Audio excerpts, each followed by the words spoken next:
بسم اللہ الرحمن الرحیم۔ محترم ناظرین، سکون کی جھونپڑی پریشانی کے محل سے بہتر ہے۔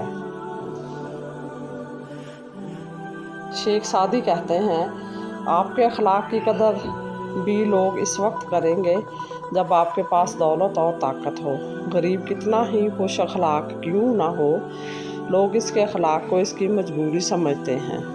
کسی کو چاہنا آسان ہے، نبھانا مشکل، کیونکہ چاہنے میں جذبہ ہوتا ہے اور نبھانے میں کردار۔ صلاح الدین ایوبی کہتے ہیں، کسی کے منہ پر بے عزتی کرنا اس کے قتل کرنے کے برابر ہے۔ لوگ بتاتے تو بہت کچھ ہیں، مگر جو بات رویہ بتاتا ہے وہی سچ ہوتا ہے۔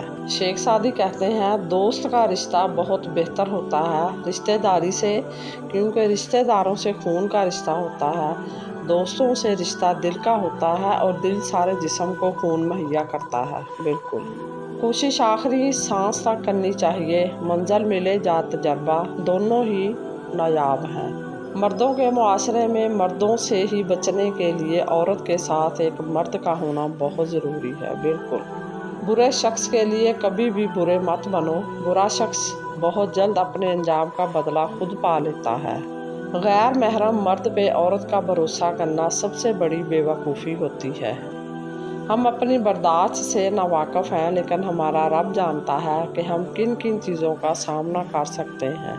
اللہ ایسا مالک ہے کہ جس نے انسان کو تنہائی میں بھی کبھی نہیں چھوڑا اور پریشان شخص کی بات بڑی سنتا ہے۔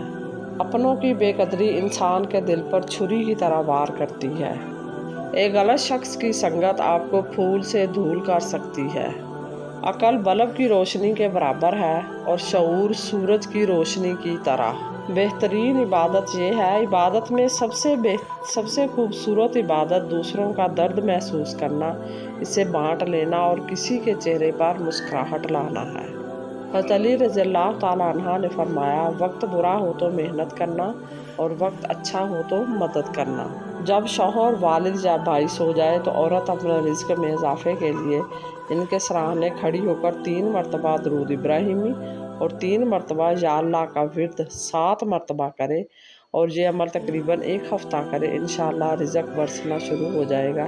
مزید اسی طرح کی اچھی اور معلوماتی ویڈیو دیکھنے کے لیے میرے چینل کو سبسکرائب کریں، اور اگر آپ کو ویڈیو اچھی لگے تو پلیز لائک ضرور کر دیا کریں۔ اللہ آپ کا اور میرا حامی و ناصر ہو۔ جزاک اللہ۔